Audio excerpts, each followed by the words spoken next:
Welcome to all the devotees. Hare Krishna. Nice being back with all the devotees after a few weeks break with all the festivities. So we continue Srimad Bhagavatam Canto 1. chapter 12, verses 22 to 29, birth of Emperor Parikshit. Om Jnanantimivandasya Gyananjana Shalakaya Chakshurunmilitam Yena Tasmai Shri Guruve Namaha Shri Chaitanya Manobhistam Stapitam Yena Bhutale Swayam Rupakadamayam Dadati Swapadantika Vandeham Shri Guru Shri Uttakamalam Shri Gurun Vaishnavamscha Shri Rupam Sagrajatam Sahagana Raghunatham Vitam Tam Sajivam Sadvaitam Savadutam Parijana Sahitam Krishna Chaitanya Devam Shri Radha Krishna Padan Sahagana Lalita Shri Vishakan Vitamscha He Krishna Karuna Sindhu Dinabandhu Jagatpate Gopesha Gopika Kanta Radha Kanta Namastute Tapta Kanchana Gourangi Radhe Vrindavaneshwari Vrishabhani Sute Devi Pranamami Hari Priya Vanchakalpatarubhyascha Kripasindhubevacha Patitanam Pavenebhyo Vaishnavebhyo Namo Namaha Jai Shri Krishna Chaitanya Prabhu Nityananda Shri Advaita Gadadhar Shivasadi Gaura Bhakta Vrinda Hare Krishna Krishna Krishna Hare Hare Hare Rama Rama Rama Hare Hare Sarva Shastra Viyusha Sarva Vedeka Satpala Sarva Siddhanta Ratnadya Sarva Lokai Triprada Sarva Bhagavata Prana Srimad Bhagavatam Prabhu Kali Dvando Didaritya Shri Krishna Parivartita O Srimad Bhagavatam, O nectar churned from the ocean of all Vedic scriptures, O most prominent transcendental fruit of all the Vedas, you are enriched with the jewels of all spiritual philosophical conclusions. O you grant spiritual vision to all the people of the world, the light breath of the Vaishnava devotees. O Lord, you are the sun which has arisen to dispel the darkness of Kali Yuga. You are actually Lord Krishna, who has returned amongst us. Paramananda Pataya Prema Varsha Shavaya Te Sarvada Sarva Sevyaya Shri Krishnaya Namastute. O Srimad Bhagavatam, I offer respectful obeisance unto you. By reading you one attains transcendental bliss. For your syllables rain pure love of God upon the reader. You are always to be served by everyone, for you are incarnation of Lord Krishna. Madhakabando Matsange Madguru Manmahadana Manishtaraka Madbhagya Madananda Namastute. O Srimad Bhagavatam, O my only friend, O my companion, O my teacher, my great wealth, my deliverer, O my good fortune, O my bliss, I offer respectful obeisance unto you. Asadu Sadhu Tadahin Attini Chochataraka Hanamun Chakata Chinmam Premnarit Katyaspura. O Srimad Bhagavatam, give us saintliness to the unsaintly. O uplift the very fallen. Please do not ever leave me. Please become manifest. Mahatma Throat. Accompanied by your love of Krishna. Hare Krishna, Krishna Krishna, Hare Hare, Hare Rama, Rama Rama, Hare Hare. Om Namo Bhagavate Vasudevaya Janmadhyasya Yatonvayaditarata Sharte Swabhigna Swarat Tene Brahma Hidayadi Kavaye Muyanti Yatsuraya Tejo Vari Mridam Yatha Vinimayo Yatrati Sargom Rasha Damna Svena Sadani Rastakuakam Satyam Param Dhimahi. O my Lord Shri Krishna, Son of Vasudeva, all pervading personality of Godhead, I offer my respectful obeisance unto you. I meditate upon Lord Shri Krishna because he is the absolute truth and the primal cause of all causes of creation, sustenance, and destructions of the manifested universes. He is directly and indirectly conscious of all manifestations and is independent because there is no other cause beyond him. It is he only who first imparted the Vedic knowledge unto the heart of Brahmaji, the original living being. By him, even the great sages and demigods are placed into illusion as one is bewildered by illusory representation of water seen, fire, land seen on water. Only because of him do the material universes temporarily manifested by the reactions of the three modes of nature appear factual, although they are unreal. I therefore meditate upon him, Lord Shri Krishna, who is eternally existent in the transcendental abode, which is forever free from illusory representation of the material world. I meditate upon him, for he is the absolute truth. Pranopayasha Sabhya Kalavasmin Yuge Jana Manda Sumanda Matayo Mandavagyo Padrata. O learned one in this iron age of Kali, men but short lives, the quarrelsome, lazy, misguided, unlucky, and above all, always disturbed. Narayana Namaskritya Narachevam Narothamam Devim Saraswatim Vyasam Tato Jayam Udirayat. Before reciting the Srimad Bhagavatam, which is the very means of conquest, one should offer respectful obeisance unto the personality of Godhead Narayan. Unto Narayan, the supermost human being, unto Mother Saraswati, the goddess of learning, and to Srila Vyasadeva, the author. Savaipum Soparo Dharma Yato Bhaktira Dok Chaje Ayutuka Parpatyaka Yayakna Suprasiddhati. Supreme occupation, dharma for all humanity is that by which men can attain to loving devotional service under the transcendent Lord. Such devotional service must be unmotivated and uninterrupted to completely satisfy the self. Vasudeva Bhagavati Bhakti Yoga Prayojita Janayatyasa Vairagyam Jnanam Cha Yad Ahitakam. By rendering devotional service under the personality of Godhead Shri Krishna, one immediately acquires causeless knowledge and detachment from the world. Vadanti tat tat pravidas tattvam yat gnanam advayam brahmeti paramatmeti bhagavaniti sabhyate. Learn transcendentalism, know the absolute truth, calls non-dual substance, Brahman Paramatma Bhagavan. Shuru Shuru Shroshadadanasya Vasudeva Kataruchi Syan Mahatsavaya Vipra Punyatirtha Nishevanat. O twice born sages, by serving those devotees are completely free from all vice, great service is done. By such service, one gains affinity for hearing the messages of Vasudeva. Shrinutam Swakata Krishna Punya Shravana Kirtana Ryadantastoya Badrani Vidurnati Suritatam. Shri Krishna, the personality of Godhead, who is Paramatma, super soul in everyone's heart, and the benefactor of the truthful devotee, cleanses the desire for material enjoyment from the heart of devotees, who has developed the urge to hear his messages, which are in themselves virtues when properly heard and chanted. Nastrapayashu Bhadreshu Nitam Bhagavata Sevaya Bhagavati Uttamasloke Bhaktir Bhavati Neshtiki. By regular attendance in the classes on the Bhagavatam and by rendering of service to the pure devotee, all that is troublesome to the heart is almost completely destroyed, and loving service under the personality of Godhead, who is praise or transcendental songs, is established as an irrevocable fact. Om Namo Bhagavate Vasudevaya. Om Namo Bhagavate Vasudevaya. Om Namo Bhagavate Vasudevaya. We are continuing Srimad Bhagavatam based on the teachings of the Divine Grace A.C. Bhaktivedanta Swami Srila Prabhupada, founder Acharya of the International Society of Krishna Consciousness. Hare Krishna and welcome again. Let us cover some feedback from the devotees. If you can remember anything we covered in our previous session, or if you recapped the verses, Canto 1, Chapter 12, verses 15 to 21, any specific feedback anyone has from that last session, please share that in the chat and we will cover those if you have any.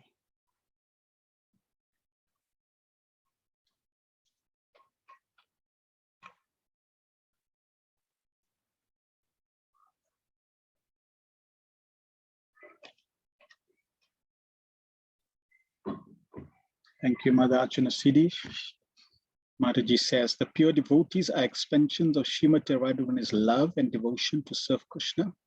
Maj Parikshit is also a part of Srimati Radharani's potency or potential in terms of unalloyed devotee to serve Krishna's mission for helping the conditioned souls go back to Godhead. Yes, wonderful point that you remembered. Krishna is Janmadhyasyayaton, from whom everything expands, which means that everything comes from Krishna. Everything comes from Radha Krishna. Srila Prabhupada, in the introduction to Srimad Bhagavatam, we covered, he defines the absolute truth, not as Krishna, but he defines the absolute truth as Radha and Krishna.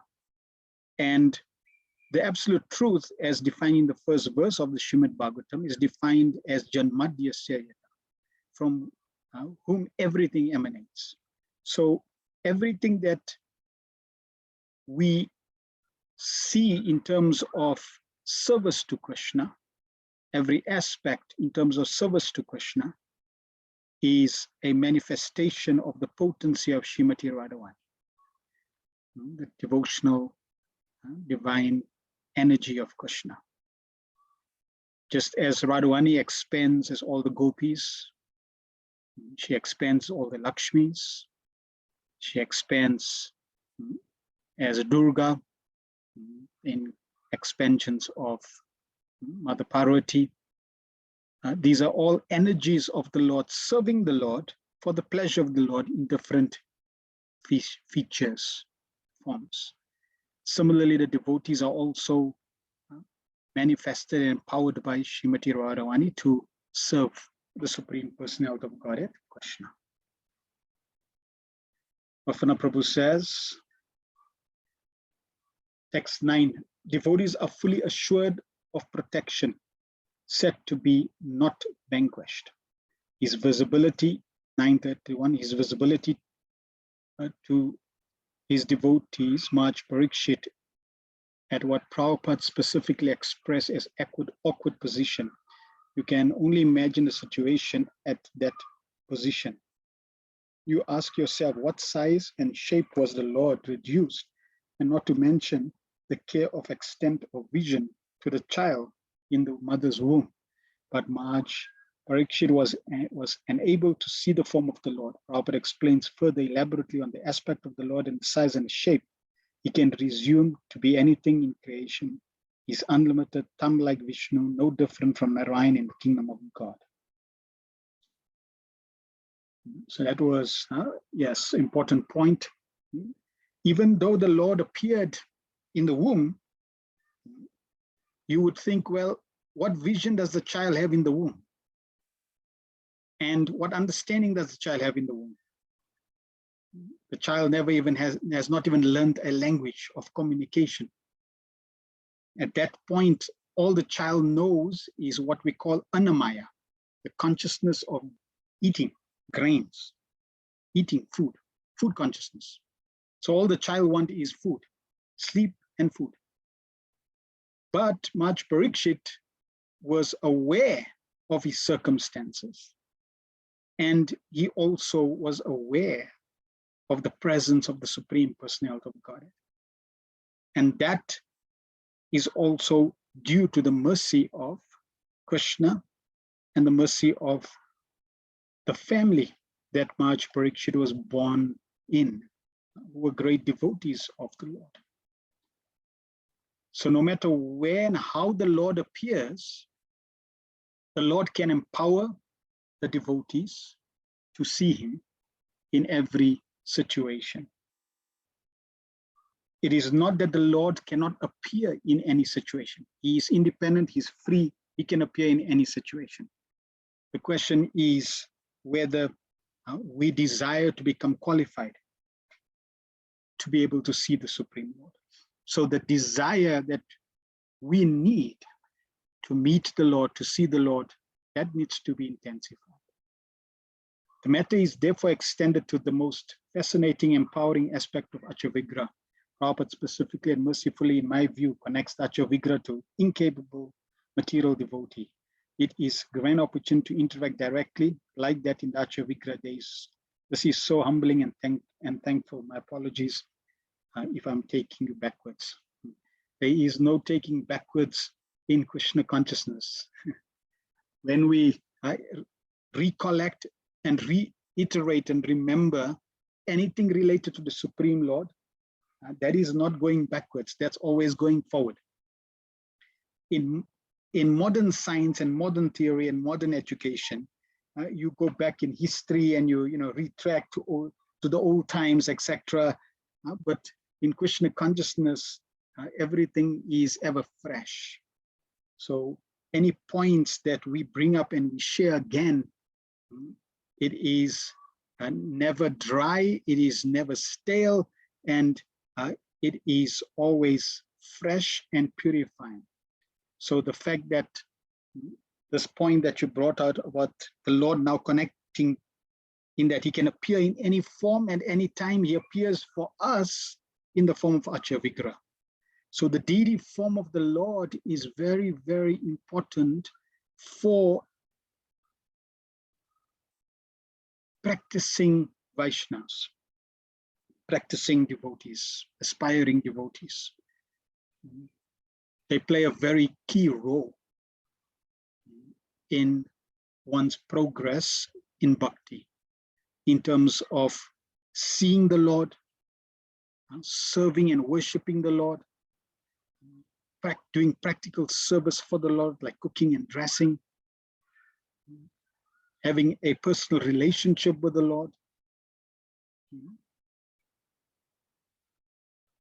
I was hearing a pastime of Venkateshwar, Lord Venkateshwar in South India, that one king who was a great devotee, the Lord, that king who was ruling that territory was attacked many, many years ago. And the devotee king was being defeated by the enemies. So the king who was on the battlefield was thinking, what should I do?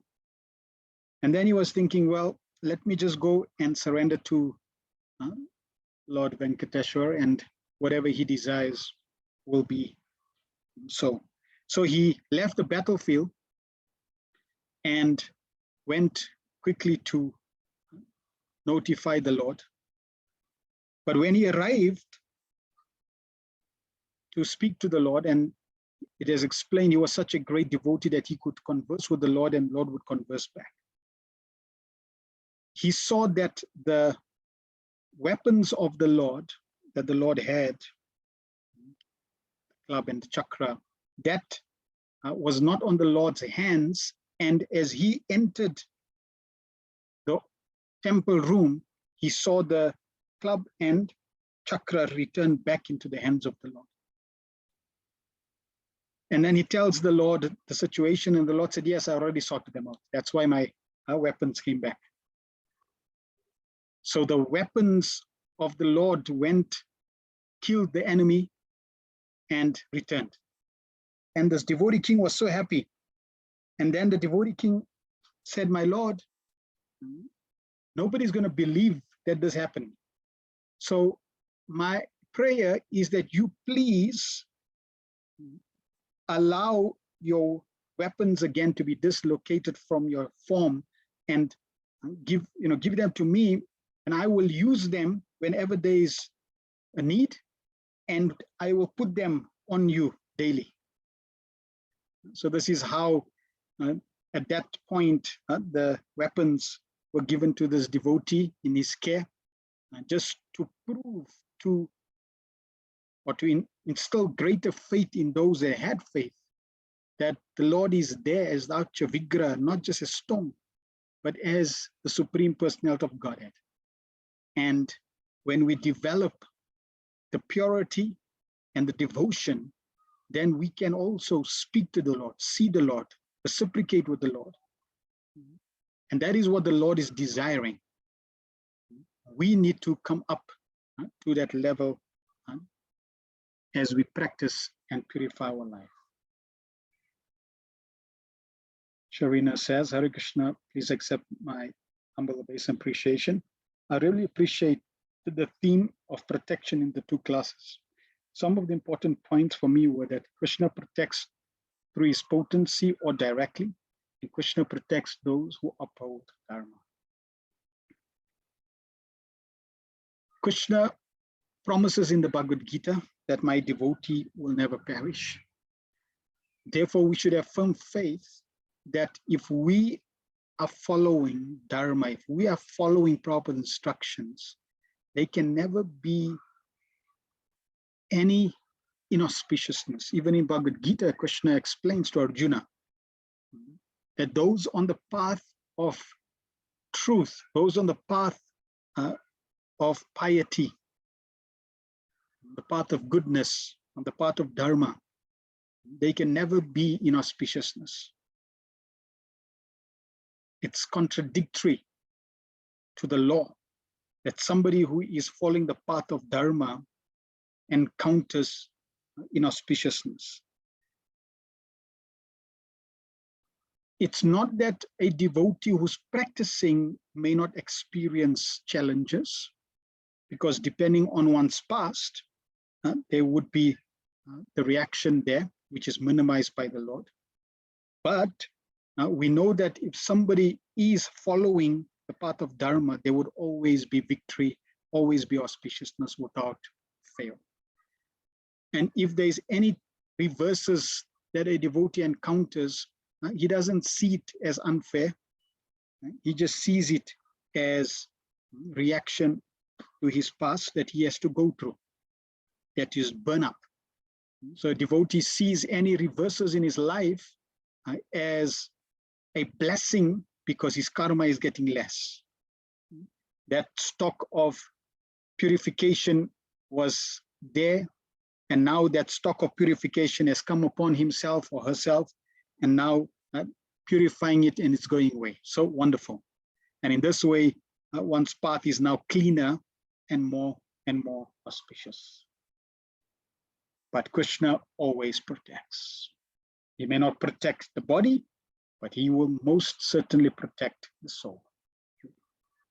Hare Krishna, Mother Les says, the last emperor of the world, Maharaj Parikshit, was a glorious devotee of the Lord and was empowered with so many glorious qualities and is compared to so many other glorious devotees of Krishna. It puts me at the edge of my seat to make me want to hear more about him, because we all owe him gratitude for exiting the world, and leaving behind transcendental vibration of Srimad Bhagavatam, which is still vibrating through the age of Kali. How amazing. Yes. And this was one reason why the Lord protected Maharaj Parikshit, knowing that his life would be extremely glorious and a great blessing to humanity.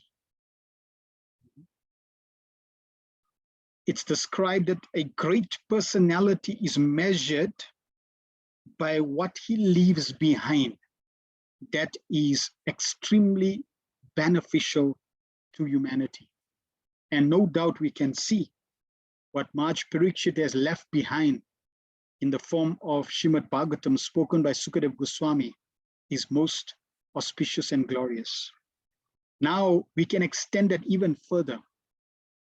Even though Maharaj Parikshit, it was due to Maharaj Parikshit that we have Srimad Bhagavatam, but that Srimad Bhagavatam would have been not accessible to us if it wasn't for Srila Prabhupada. So really, it is the mercy of Srila Prabhupada and by the blessings of Srila Prabhupada that we have access to Srimad Bhagavatam in English. Otherwise, we would have to learn Sanskrit. And because of the mercy of Srila Prabhupada, we have access to all the personalities in the Bhagavatam like Maharaj Parikshit. So we owe all gratitude, we owe all thanks, and really we owe our life to Srila Prabhupada for bringing these personalities into our life. So thank you very much for everyone's feedback and comments. Let us now proceed to hear about this amazing personality, Maharaj Parikshit. We covered till verses 16, 16, we're covering 16 to 29. We covered 21. We're going to start from 22. Brigendra iva vrikranto nishevyo himavan iva titikshur vasudeva so sa hishnu pitarav iva. This child will be as strong as a lion and as worthy a shelter as the Himalayan mountains. He will be forbearing like the earth and as tolerant as parents. So here we are hearing the glorious qualities of Maharaj Parikshit. We're continuing to hear the glorious qualities, and Prabhupada takes each of these qualities and expands them in the purport. One is compared to the lion when one is very strong in chasing an enemy. One should be a lamb at home and a lion in the chase. The lion never fails in the chase of an animal. Similarly, the head of state should never fail in chasing an enemy. So this is an important quality of Maharaj Parikshit that's been foretold, and that is that he would chastise enemies. See, if enemies are not chastised, then they take advantage. This is why you find in the Vedic system also there's this concept of capital punishment. Or if you kill, you get killed. Like in Muslim countries, if you steal, your hands get chopped off. So that's chastisement. When you do that, then people understand that there is repercussion, there's consequence. There is somebody that will chastise an enemy, and therefore the enemies are kept at bay, and slowly the culture of increasing inauspiciousness or enmity reduces or they get pushed out of the kingdom. So Maharaj Parikshit was extremely powerful, like a lion. When a lion, it's explained the king of the jungle, a lion. So when a lion, even though if you look at in a jungle, there are animals like an elephant. An elephant is far bigger than a lion, far more stronger in terms of size-wise and physical strength than a lion. Yet the elephant will fear a lion. The lion has this name, the king of the jungles. Why? Because it has the fearing power of Krishna. It has the potency, the fearing potency. Krishna empowers the lion with that fearing potency and gives it that position that whenever the lion comes, be careful, the king is here. So the ruler should be like that. As soon as the king comes in, people fear. Now that implies that the king has the power, has that potency, right? He has that might, he has that skill to protect. So both physical prowess, intellectual prowess, spiritual prowess is there in the king. At the same time, when the king is at home, Prabhupada says, then one is like a lamb. So it's not like one is aggressive at home, proud, puffed up. No, one is very compassionate and mild at home. So this is the nature of a devotee of the Lord. Prabhupada also says that Sankirtan devotees should be like this. When they go out on the streets preaching, they should be bold like the lion, fierce like the lion. And when they come home at the temple, then they should be like the lamb. The lion never fails in the chase of an animal. Similarly, the head of state should never fail in chasing an enemy. The Himalayan mountains are famous for all richness. There are innumerable caves to live in, numberless trees of good fruits to eat, good springs to drink water from, and profuse drugs and minerals to cure diseases. Any man who is not materially prosperous can take shelter of these great mountains, and he will be provided with everything required. Both the materialists and the spiritualists can take advantage of the great shelter of the Himalayas. I was seeing this the video clip of His Holiness Indra Maharaj when they traveled to the Himalayas, and we see how beautiful, untouched by human corruption, pristine in its nature, beautiful mountains, lush green trees, and we know that herbs, minerals, right, all there, spring water, fruits, berries. One can live naturally. It is described that the yogis, because they would be fearless, then no animals would attack them, because the animals would sense that these are not enemies. In fact, they're just part of the forest family, like forest family. Human beings who want to exploit, if they go to cut trees and then they see an animal, a wild beast, they see the wild beast as an obstacle threatening their exploitation. So therefore, they want to attack and kill that wild beast. So there's that fear tendency and exploitative tendency, destructive tendency. But we find that when the yogis, when they are there, they're not there to exploit the resources. In fact, they're there to become detached and to leave this material world. So the living entities around there, they're able to sense that. We see when Haridas Thakur was in the cave, chanting the holy names of Krishna. Then a python was going past Haridas Thakur, Nothing, the snake was not impacted by Haridas Thakur, and Haridas Thakur was not impacted by the snake, because the super soul in both inspired both to be peaceful. Haridas Thakur was simply chanting the holy names of Krishna, and the snake was going past safely and securely, not being threatened. So that is Krishna consciousness, where there's no enmity, what to talk with human beings, but even with all other species. We see Srijan Mahaprabhu went to Jarakanda forest. And as Srijan Maha was going through the Jarakanda forest, then he told all the wild animals to chant. And they were all chanting and dancing, embracing each other. And if you go to the Jarakanda forest now, as for touring, as pilgrimage, not for touring, but for pilgrimage, you will see where the animals were dancing.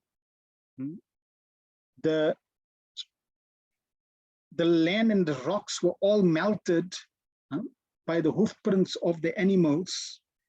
And you can see the different types of hoof prints according to the animal.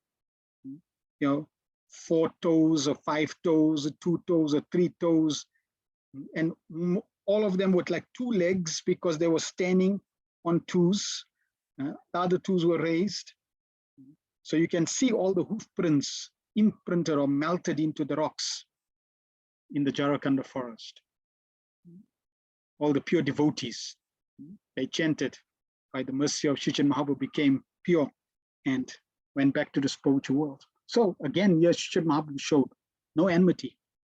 So like that, Himalayan mountains is famous for richness, providing shelter. And here we see shelter and richness is not just protection, but shelter in terms of providing all necessities. So Maharaj Parikshit, he was providing all necessities for everyone. Such an exemplary ruler. At least it's predicted, and yes, we know as we going to read his life story in the Bhagavatam, then we will see that this actually comes true. These predictions have come true, that Maharaj Parikshit maintained there was no challenges and difficulties for all his citizens. Both the materialists and the spiritualists can take advantage of the great shelter within the Himalayas. On the surface of the earth, there are so many disturbances caused by the inhabitants. In the modern age, people have begun to detonate atomic weapons on the surface of the earth, and still the earth is forbearing to the inhabitants, like a mother who excuses a little child. Parents are always tolerant to the children for all sorts of mischievous acts. An ideal king may be possessed of all these good qualities, and child Parikshit is foretold to have these qualities in perfection. So he's going to be very, very patient. And just like parents are very patient with the children, or very tolerant with their children, they tolerate a great deal. In fact, let's describe that if you want to learn tolerance and patience, get a child. Children will teach you a lot of patience and a lot of tolerance. Maharaj Parikshit had a lot of patience and a lot of tolerance. And what's interesting, Prabhupada says here, is that Maharaj Parikshit had all these qualities in perfection. So there's different gradations of how much of these qualities you can have. Maharaj Parikshit had perfected these qualities. So what an amazing personality to be amidst. Somebody who, can imagine someone who's so powerful, a ruler, that no enemies can stand in front of him or in his kingdom. Yet he is open, compassionate, and approachable. He is able to provide for all his citizens all the necessities, both spiritual and material. He's tolerant, that he's and is forgiving, patient. He understands that not everyone is on the perfect level, and therefore he will excuse mistakes. but know exactly when to administer justice fairly. Amidst such a ruler, there will be peace and prosperity. 23. Pitamaha samye prasade giriso pama ashraya sarva bhutanam yatha devo ramashraya. This child will be like his grandfather Yudhishthir, or Brahma in equanimity of mind. He will be munificent like the Lord of the Kailash hills, Shiva.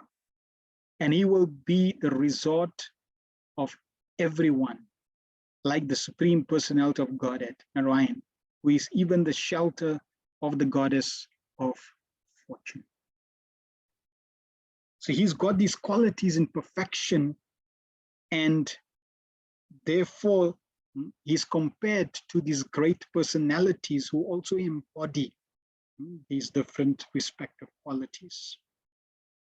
So Prabhupada talks about mental equanimity, refers both to Yudhishthir, to Maharaj Yudhishthir, and to Brahma, the grandfather of all living beings.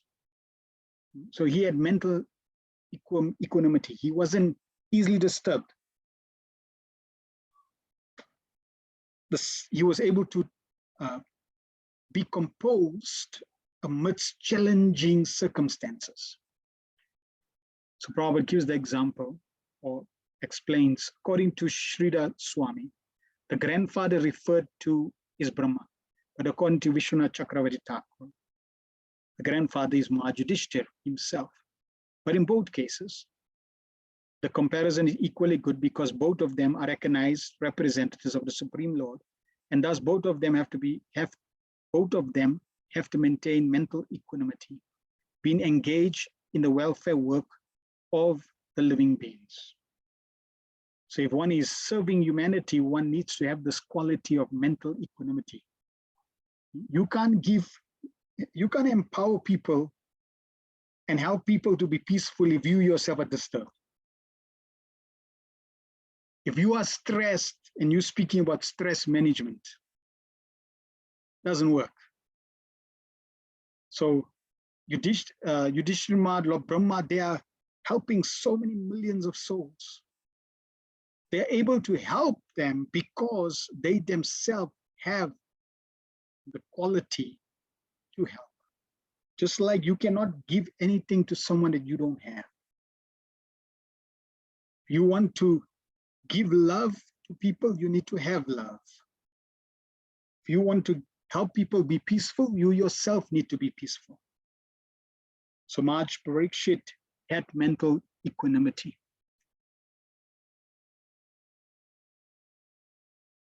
Any responsible executive agent at the top of the administration has to tolerate different types of onslaughts from the very persons for whom he works. Brahmaji was criticized even by the gopis, the highest perfectional devotees of the Lord. The gopis were dissatisfied with the work of Brahmaji because Lord Brahma, as the creator of this particular universe, created islets which obstructed their seeing Lord Krishna. They could not tolerate a moment's blinking of the eyes, for it kept them from seeing their beloved Lord Krishna. So what to speak of others who are naturally very critical of every action of a responsible man. Similarly, Maharaj Yudhishthira had to cross over many difficult situations created by his enemies, and he proved to be the most perfect maintainer of mental equanimity in all critical circumstances. Therefore, the example of both grandfathers for maintaining equanimity or peace of mind is quite fitting. If we see Maharaj Yudhishthira went through so many challenges, and in the different challenges, Arjuna, Bhima, they were ready to kill and fight. And in every situation, you would see Yudhishthira Maharaj intervening. Nope, see it like this. Nope, don't do this. Nope, go and protect. So Yudhishthira Maharaj did not react to circumstances and situations. He did not react because of mental equanimity. When you're disturbed in consciousness, then you become disturbed and react to disturbances. When you're peaceful and have mental equanimity, when situations transpire, you're able to perceive them and see them and cope them for what they are, and also deal with them in a more proactive way. Yudhishthira Maharaj always dealt with circumstances according to the principles of Dharma.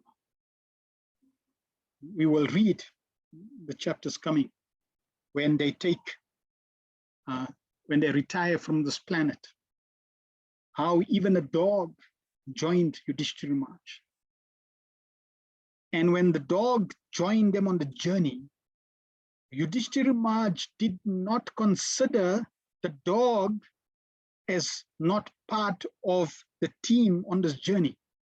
His family, his immediate brothers, and Draupadi.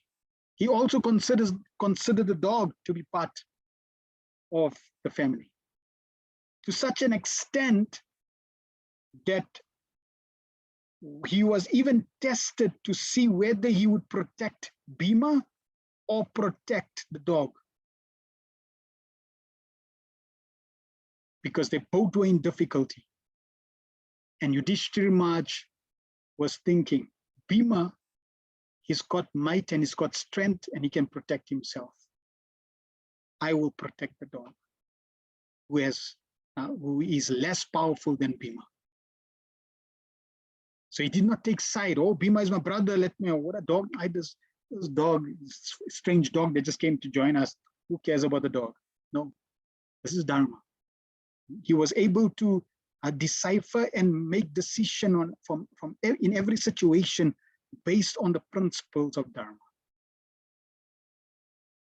But that was due to his mental equanimity and naturally his Krishna consciousness.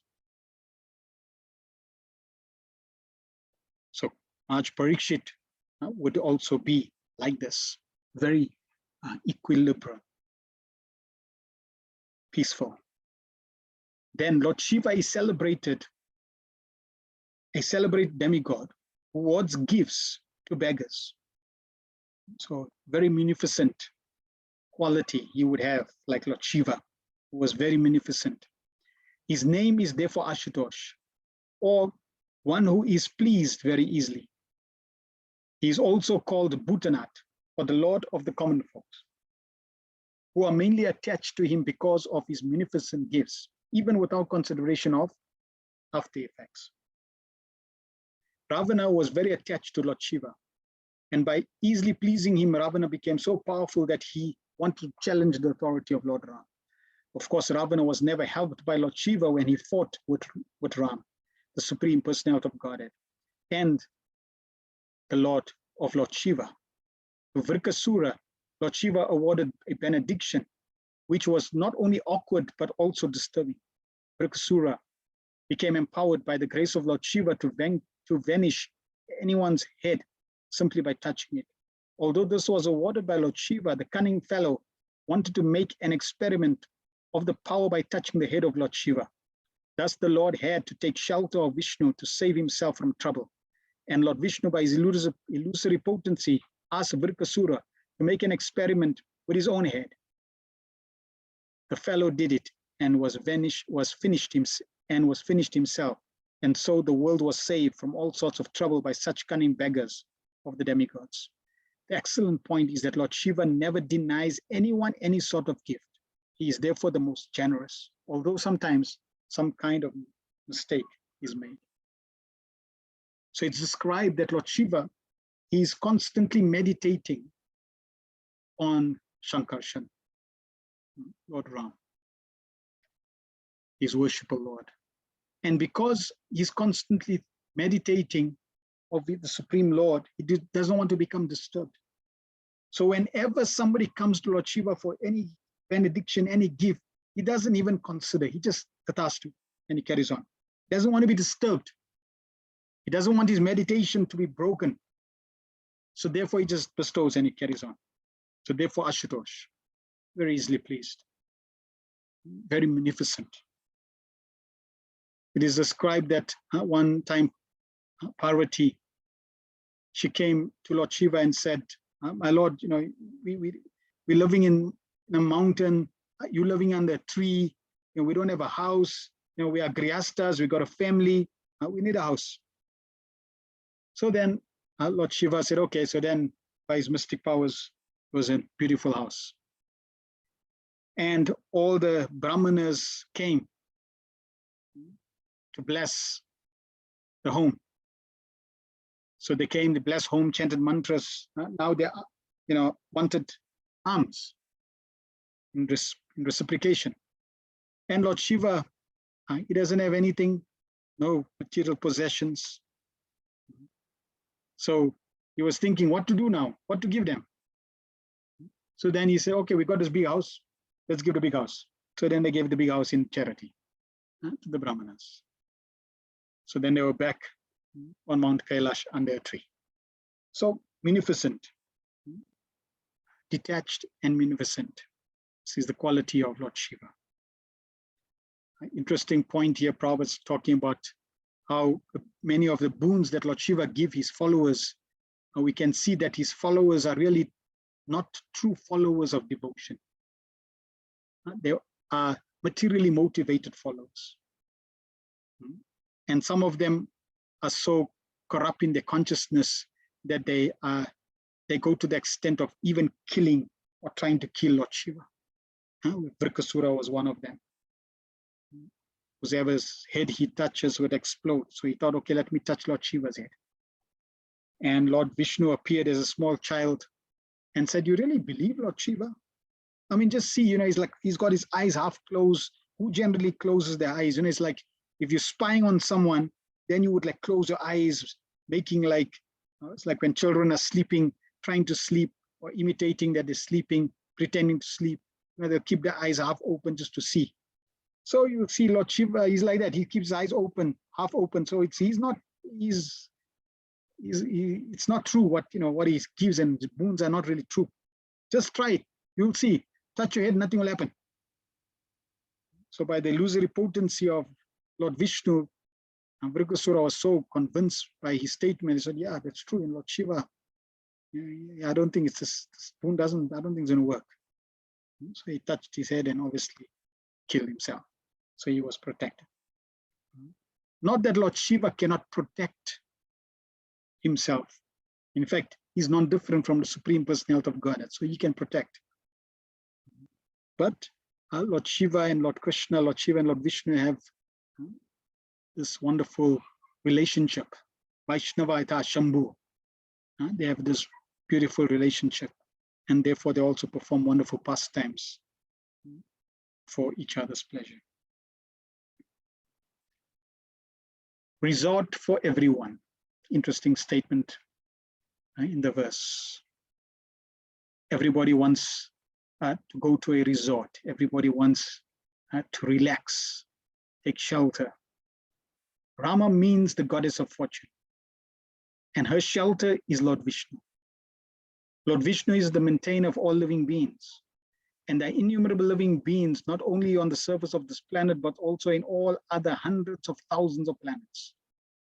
All of them are provided with all necessities of life for the progressive march towards the end of self-realization. But on the path of sense gratification, they are put into difficulty by the agency of Maya, the illusory energy, and so travel the path of a false plan of economic development. So the Lord has made arrangements on every single planet, millions of them, to provide all the necessities for the living entity to progress on the path of self-realization. This is the aim. So opulence, economic development must be aligned to the path of self-realization. Otherwise, it can cause destruction. These men are always after the mercy of the illusory goddess of fortune, but they do not know that the goddess of fortune can live only under the protection of Vishnu. Without Vishnu, the goddess of fortune is an illusion. We should therefore seek the protection of Vishnu instead of directly seeking the protection of the goddess of fortune. Only Vishnu and the devotees of Vishnu can give protection to all. And because Maharaj Parikshit was himself protected by Vishnu, it was quite possible for him to give complete protection to all who wanted to live under his rule. So we want the shelter of the goddess of fortune, but not separate from the Supreme Personality of Godhead. Radha and Krishna, Sita, Lord Ram, Lakshmi Narayan, they're always together. So we want the shelter of both. If you only want the shelter of the goddess of fortune, just like Ravana only wanted to exploit Sita, then one will meet with destruction.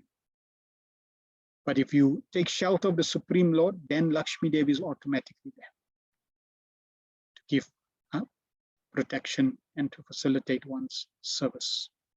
And if the devotees take shelter of the Supreme Lord, then they become empowered to give protection. So Maharaj Parikshit was able to thus give protection. So we see that giving protection is not on one's own ability, separate from the Supreme Lord.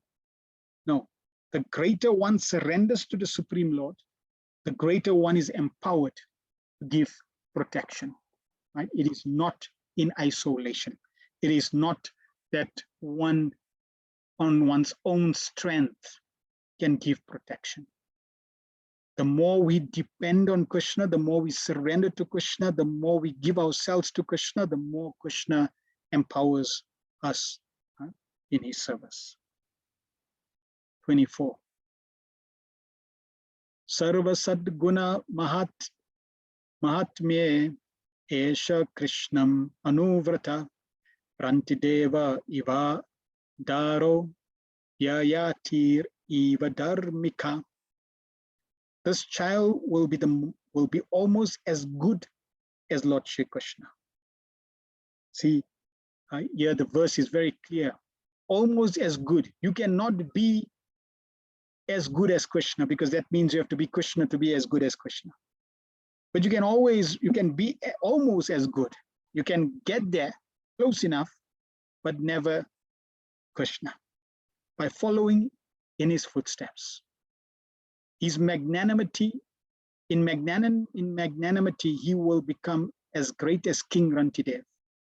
And in religion, he will be like Maharaj Yayati. The last instruction of Lord Shri Krishna in Bhagavad Gita is that one should give up everything and should follow in the footsteps of the Lord alone. Less intelligent persons do not agree to this great instruction of the Lord, as ill luck would have it. But one who is actually intelligent catches up this sublime instruction and is immensely benefited. Foolish people do not know that association is the cause of acquiring qualities. Association with fire makes an object hot, even in the material sense. Therefore, association with the Supreme Personality of Godhead makes one qualified like the Lord. As we have discussed previously, one can achieve 78% of godly qualities of the Lord's intimate, by the Lord's intimate association. So this is why the verse is almost, because the living entity can never be 100%. The living entity can only have 78% of the qualities of Krishna. And how do we acquire those qualities? By association of the Lord. So Prabhupada's linking the last verse where Krishna says, give up, abandon all varieties of religion and surrender to me, right? Basically, only me, take shelter of me. This is the last instruction. And when you only take shelter of Krishna, now you get purified. And because of that association with Krishna, you get the qualities of Krishna. Because it is by association that one acquires qualities.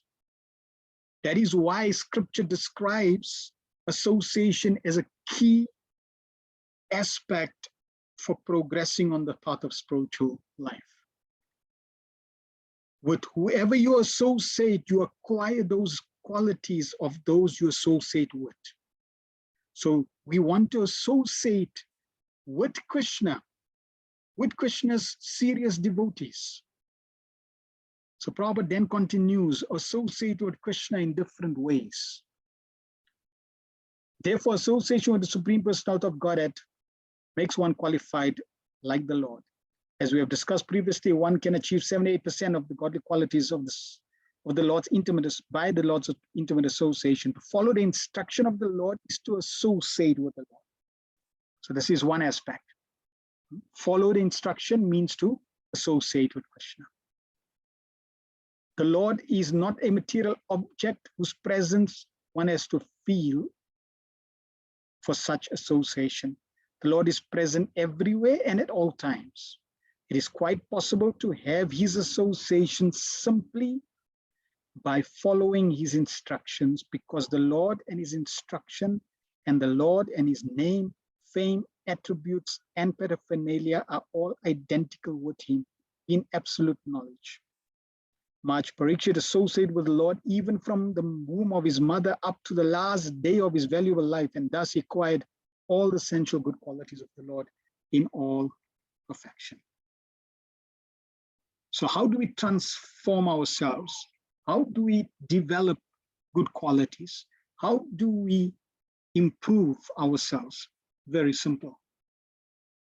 Krishna is the most perfect being, perfect personality, supreme personality of God, with all auspicious qualities. So if we simply associate with Krishna constantly, regularly, seriously, and we will also imbibe the qualities of Krishna, just like fire. Prabhupada gives the example, you put an iron rod in fire, long enough, it will acquire, it will become fire. So this is Krishna consciousness. We want to associate with Krishna through Srimad Bhagavatam, through the holy name, through his pastimes, through his devotees, through prasadam, through serving his paraphernalia. For example, if you cleanse the temple room, it's Krishna's paraphernalia. You cleanse Krishna's arti tray, the altar, different paraphernalia of Krishna, his club, mace, etc., his flute, his sandals. This is non-different from Krishna. You get purified. You are associating with Krishna. One gentleman had a lot of questions, so he came to Srila Bhaktisiddhanta Saraswati Maharaj. And he said, Guru Maharaj, I have a question, I have a lot of questions. And Srila Bhaktisiddhanta Maharaj said, before you ask the questions, you see those two young boys, they're cleaning some paraphernalia, you go help them. After you finish, you can come and ask your questions. So he had to listen. So he went and he started cleaning the paraphernalia. After cleansing all the paraphernalia, when they finished, he came back and he said, all my questions answered. So simply by cleaning the paraphernalia of the Lord, associating, cleaning the paraphernalia means he was associated with the paraphernalia of the Lord, and therefore he was associating with the Lord, and his questions were answered by the Lord. So this is the power. We should not underestimate anything related to Krishna. They're not ordinary, they're not material. And this is how we can purify our life and create auspiciousness in our life, by keeping contact. Similarly, if we keep in contact with anything not related to Krishna, that is inauspicious. We eat Krishna prasad, we are associating with Krishna. If you don't eat Krishna prasad, then you're not associating with Krishna. So Krishna consciousness means 24 hours a day, let me see if I can associate with Krishna during the day and during the night. In this way, slowly and surely, you will be associated with Krishna and getting good qualities. Rantidev. So Maharaj Parikshit was also compared to Rantidev, an ancient king prior to the Mahabharata period, referred to by Narad Muni while instructing Sanjaya, as mentioned in Mahabharata, Drona Parva 67. He was a great king, liberal for hospitality and distribution of foodstuff. Even Lord Shri Krishna praised his acts of charity and hospitality. He was blessed by the great Vashishta Muni by supplying him cold water, and thus he achieved the heavenly planets. He used to supply fruits, roots, and leaves to the rishis, and thus he was blessed by them with fulfillment of his desires. Although a Kshatriya by birth, he never ate flesh in his life. He was especially hospitable to Vashishta Muni, and by his blessings only he attained the higher planetary residence. He is one of those pious kings whose names are remembered in the morning and evening. Then Yayati, the great emperor of the world and original forefather of all great nations of the world who belong to the Aryan and Indo-European stock. He is the son of Maj Nabusha, and he became the emperor of the world due to his elder brothers becoming great and liberated saintly mystics. He ruled over the world for several thousands of years and performed many sacrifices and pious activities recorded in history.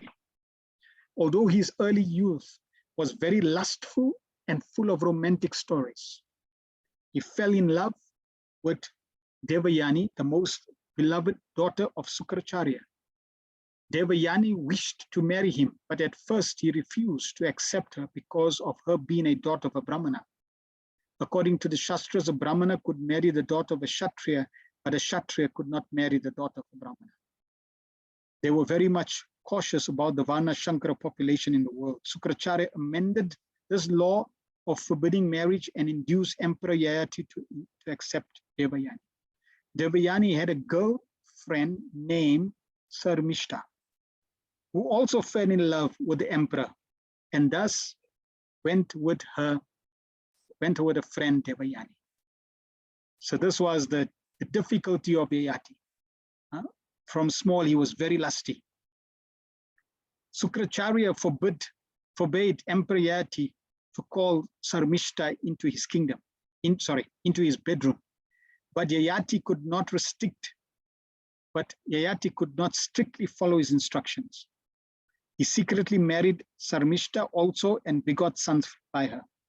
When this was known by Devayani, she went to her father and lodged a complaint. Yayati was much attached to Devayani, and when he went to his father-in-law's place to call her, Sukracharya was angry with him and cursed him to become impotent. Yayati begged his father-in-law to withdraw his curse, but the sage asked Yayati to ask youthfulness from his sons and let them become old as the condition of his becoming potent. He had 5 sons, 2 from Devayani and 3 from Sarmishta.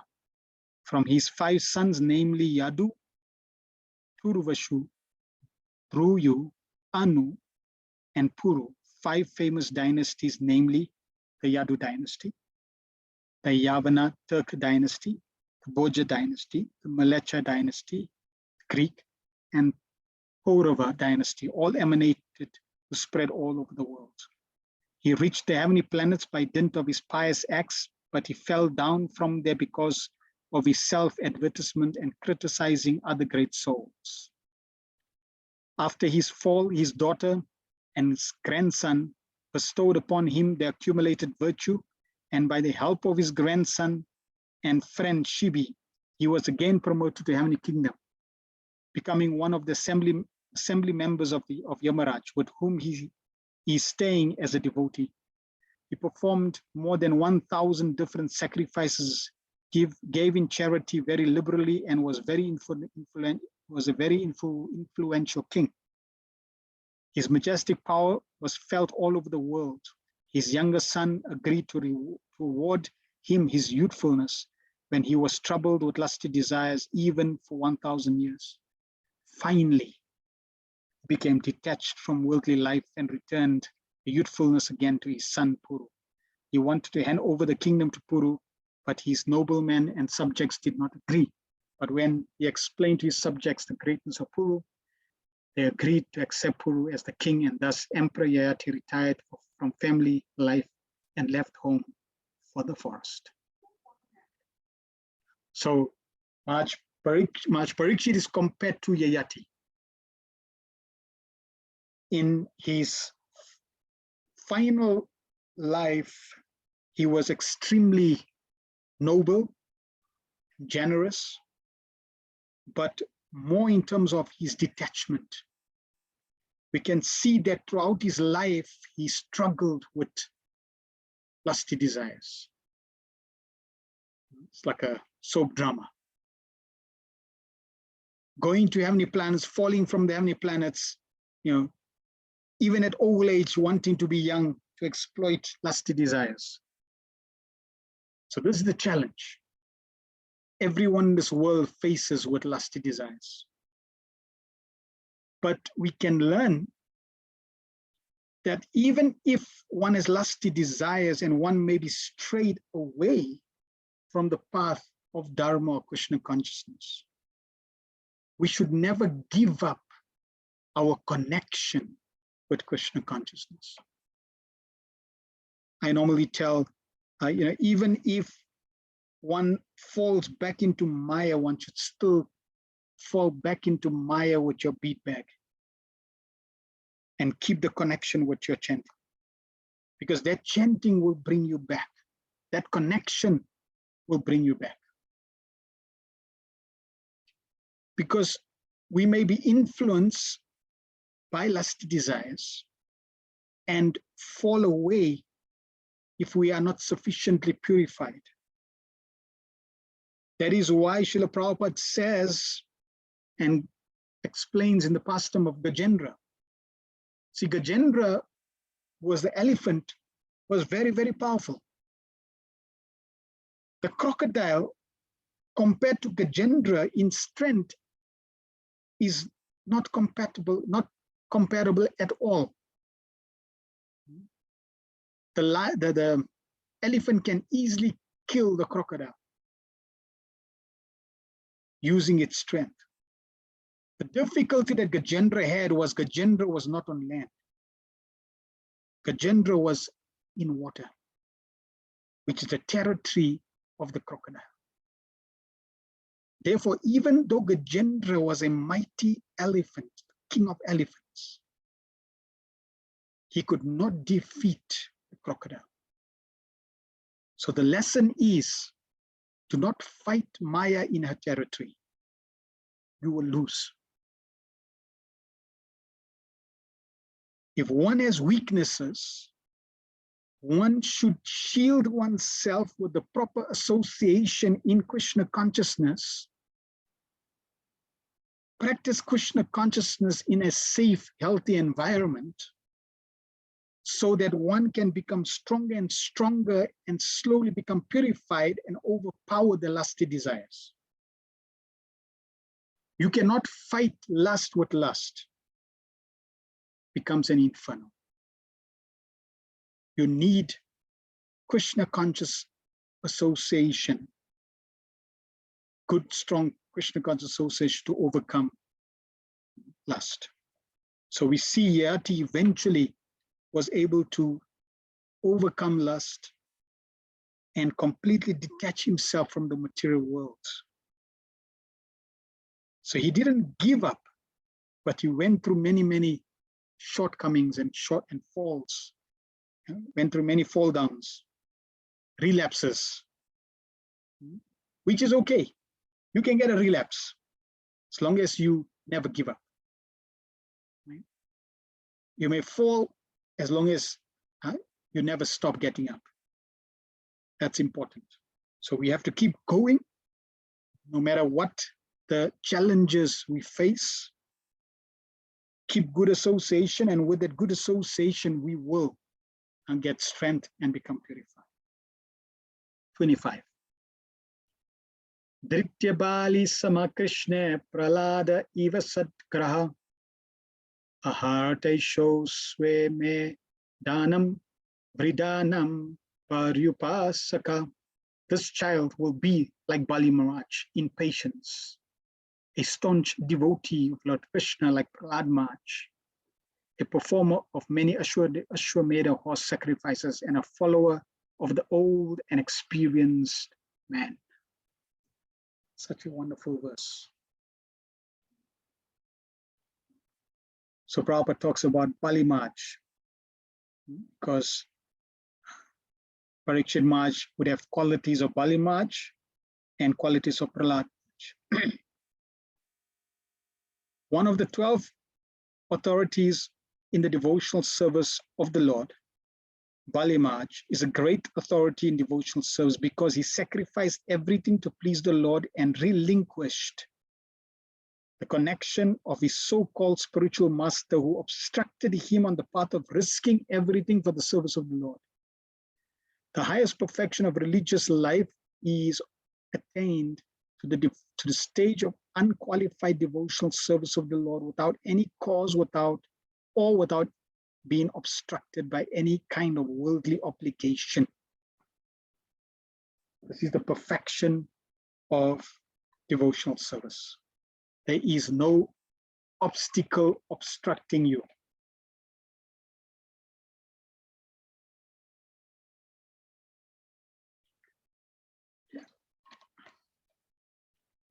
Bali Maj was obstructed.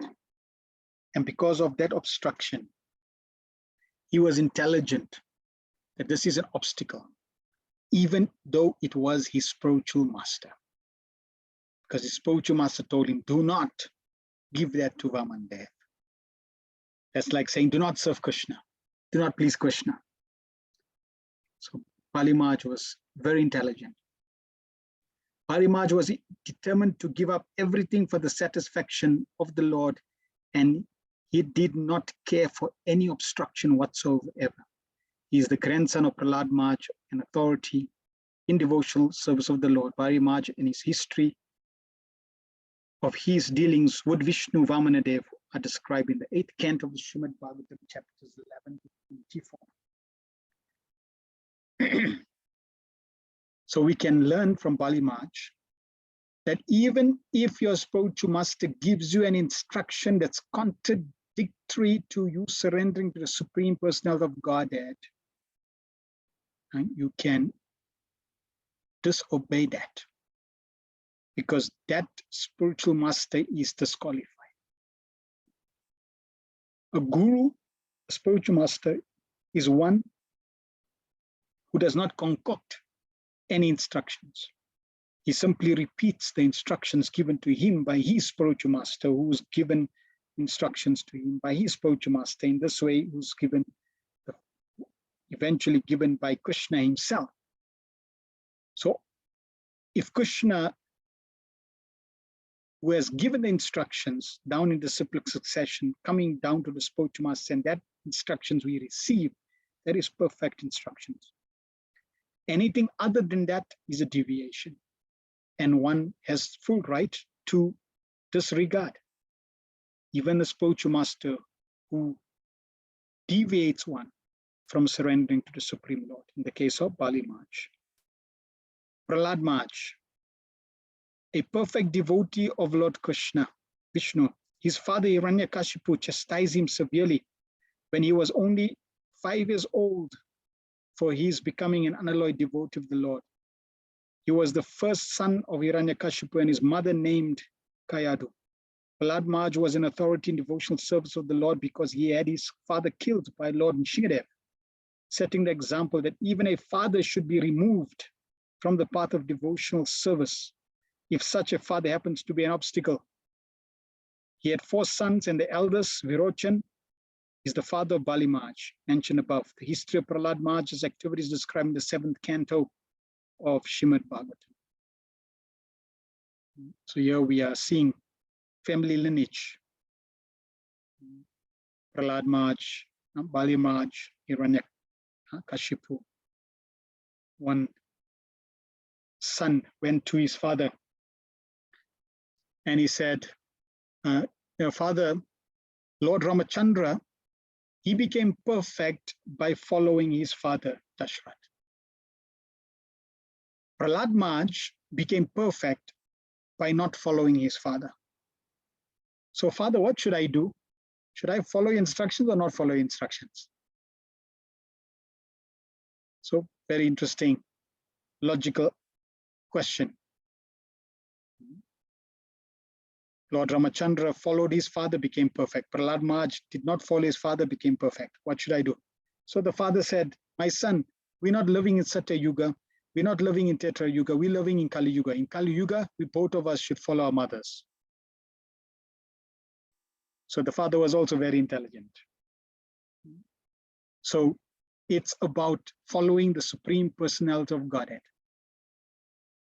Now, Bhagavatam does mention that if you're in a family and the family is not supportive of your Krishna consciousness, you can just shake your head and say, yes, yes, yes. But in your heart, you would say, no, no, no.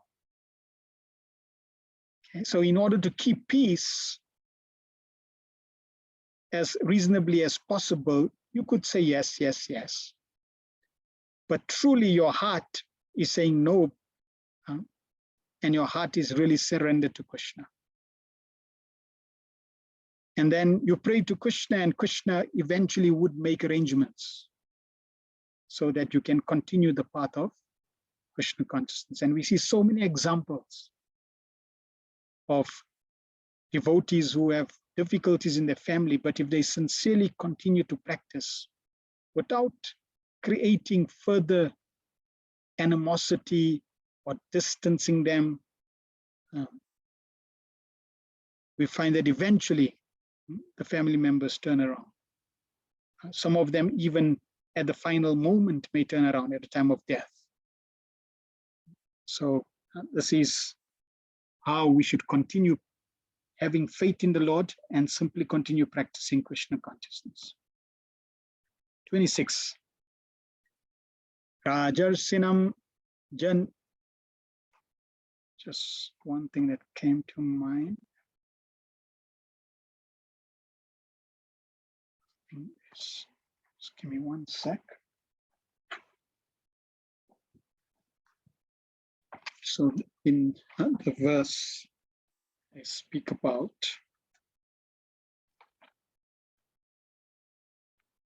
he was full of old and experienced men.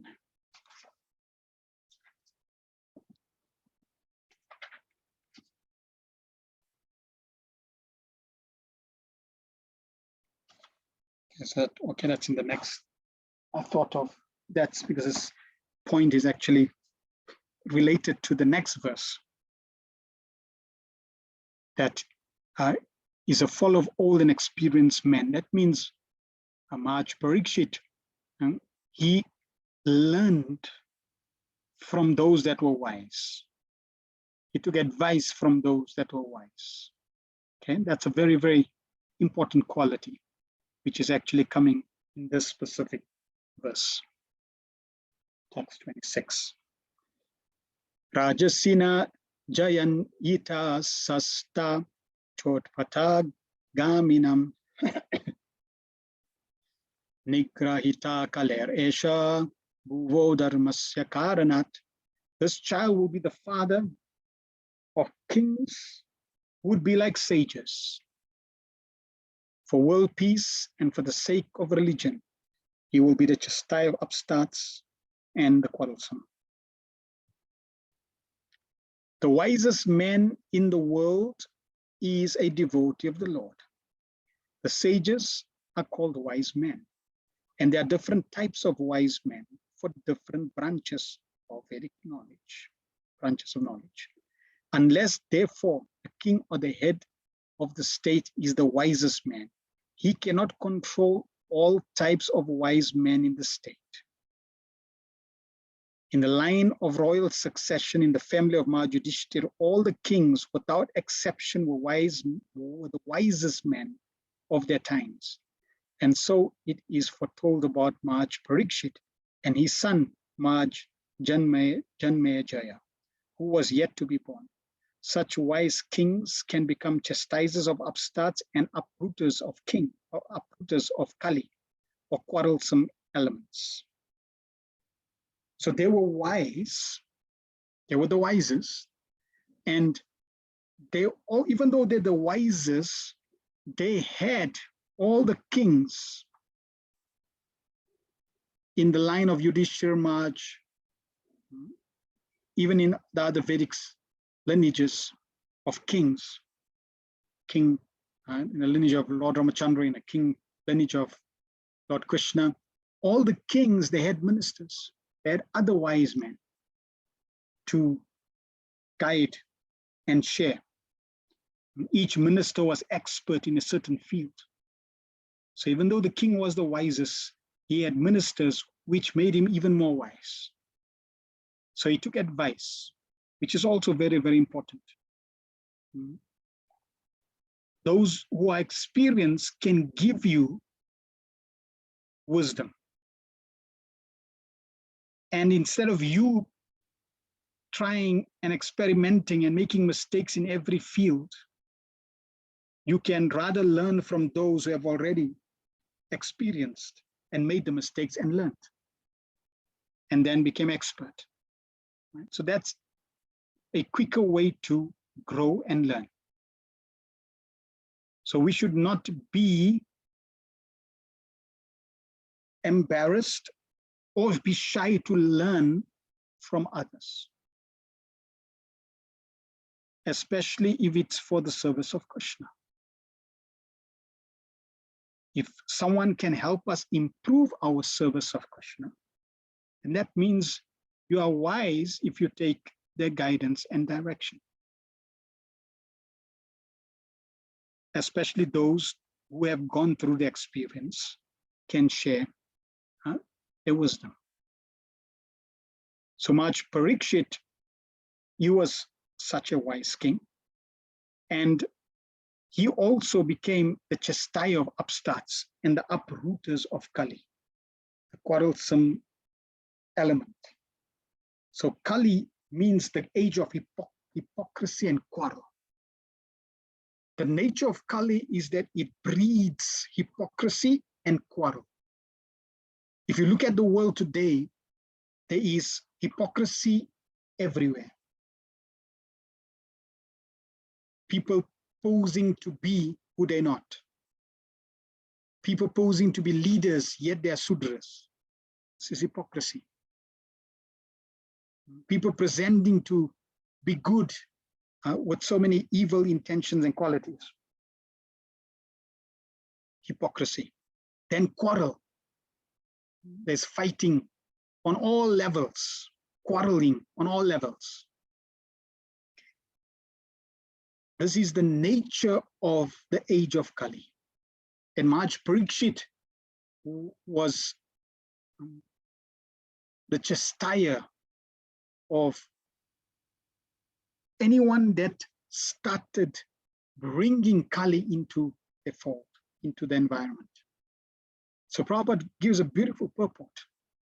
As will be clear in the chapters ahead, Maharaj Parikshit wanted to kill the personified Kali, who was attempting to kill a cow, the emblem of peace and religion. The symptoms of Kali are wine, women, gambling, slaughterhouses. If you want to know if Kali Yuga is progressing, just go back 50 years and see. How many liquor bottles were there? How many prostitution houses were there? How many casinos were there? And how many slaughterhouses were there? Compared to now. If it's increased, means Kali is progressing.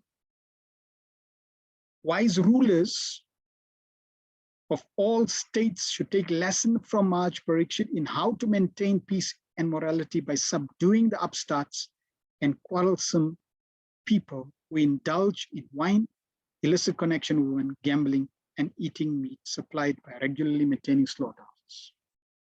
So as long as these four areas are maintained, hypocrisy and quarrel will continue to increase. In this age of Kali, regular license is issued for maintaining all of these different departments of quarrel. Departments of quarrel. There cannot be any peace if you are in a department of quarrel. So how can they expect peace and morality in the state? Prabhupada is asking. The state fathers, therefore, must follow the principles of becoming wiser by devotion to the Lord, by chastising the break of discipline, and by uprooting the symptoms of quarrel, as mentioned above. So they follow these three aspects, three principles. First, become wiser by devotion of the Lord. Second, chastising the breakers of discipline. And third, uprooting the symptoms of quarrel, which means wine, women, gambling, slaughterhouse. These areas. If this happens, automatically there will be peace and prosperity. If we want blazing fire, we must use dry fuel. Blazing fire and moist fuel go ill together. Peace and morality can prosper only by the principles of Maharaj Parikshit and his followers. There is no other way. There is no other way. There is no other way. You cannot find peace and prosperity by a patch solution resolution. It's like when you're fixing a tire and there's a small hole, you get patch and solution, cut a small pitch, a small piece, and you stick it. And you get another hole and you repair it, another hole to repair it. Eventually that tire becomes non-usable. So you can't repair, you can't heal a society like that. Because as long as these root causes are not eliminated, building above these root causes just creates a glamorous slaughterhouse, a glamorous hospital, a glamorous foundation that's shaky. It's like dying in a beautiful coffin. What's the use? You're still going to die. Okay, so Bhagavatam is presenting that if we really want peace and prosperity for everyone, then these four aspects or symptoms of Kali needs to be subdued. And then, and we see how Prabhupada introduced the four regular principles: no meat eating, no illicit sex, no gambling, no intoxication, based on the symptoms of Kali. So the devotees are now rising above Kali. And no doubt Kali is not happy. As they rise above Kali, they rise above the influence of Kali.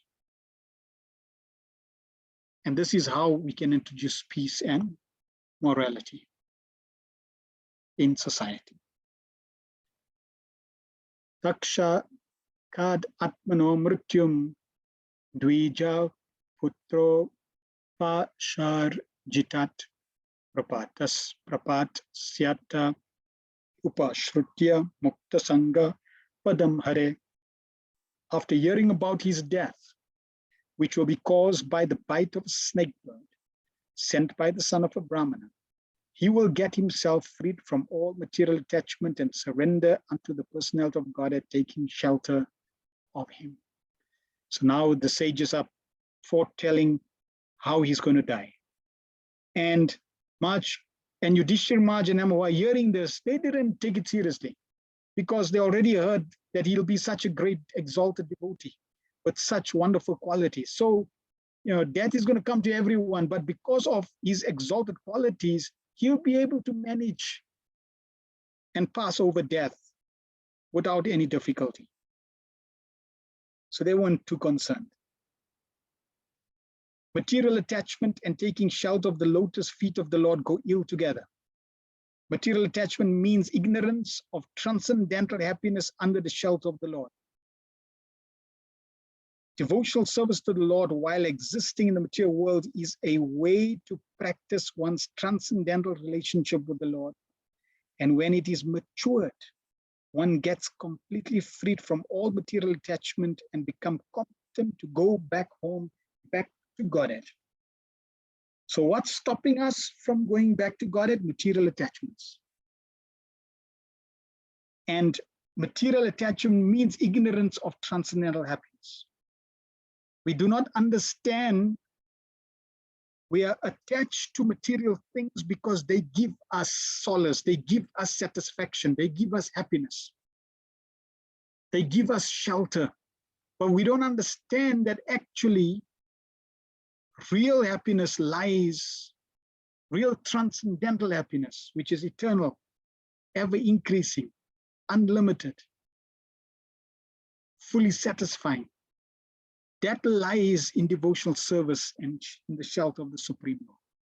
So when we become convinced of that, then naturally we do not take shelter of material facilities. We take shelter of the Supreme Personality of Godhead.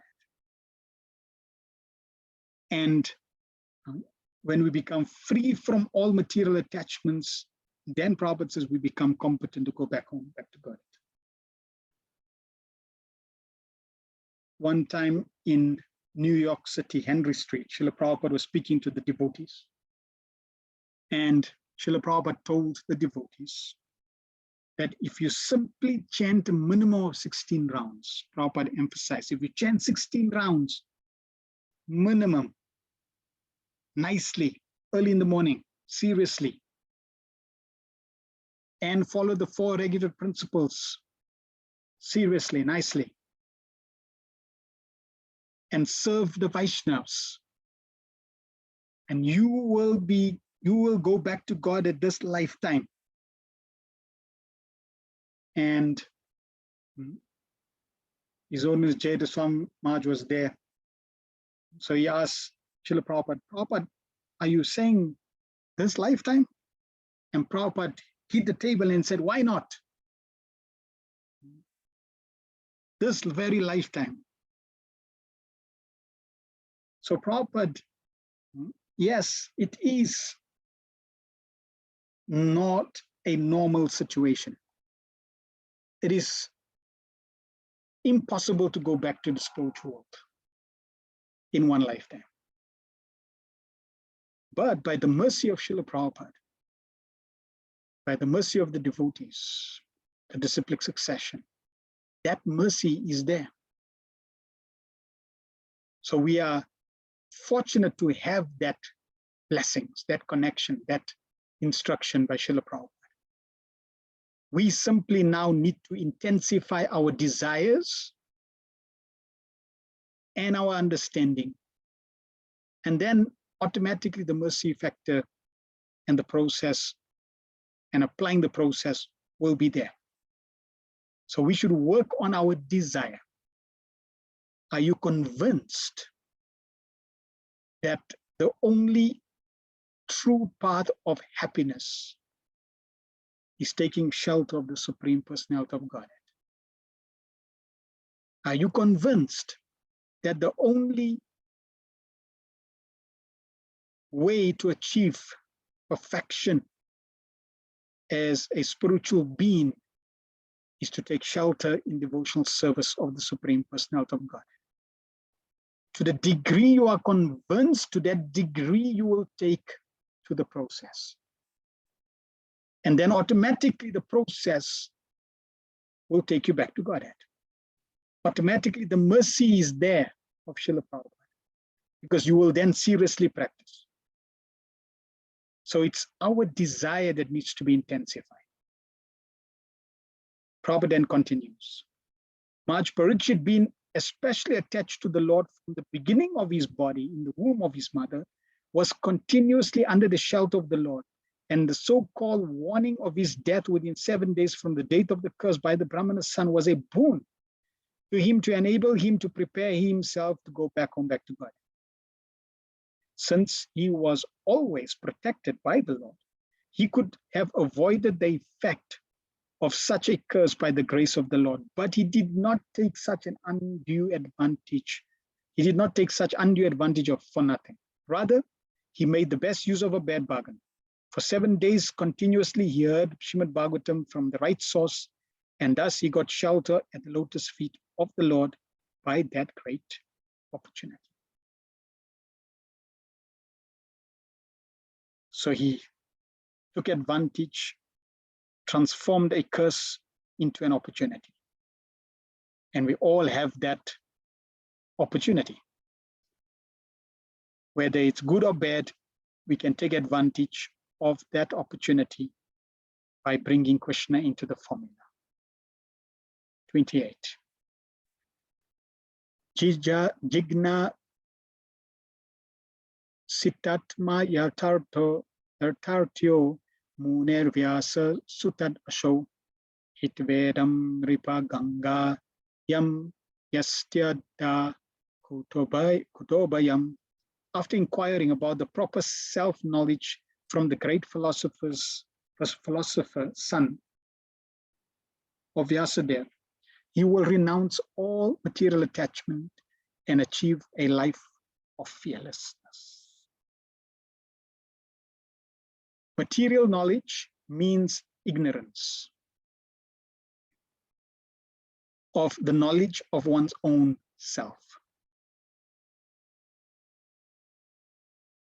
Philosophy means to seek after the right knowledge of oneself or knowledge of self-realization.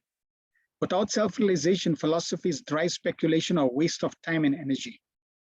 Srimad Bhagavatam gives the right knowledge of one's own self, and by hearing Srimad Bhagavatam, one can get free from material attachment, which Prabhupada talked about in the previous purport. And if you become free from material attachment, right, then you can, your path to back to Godhead is open.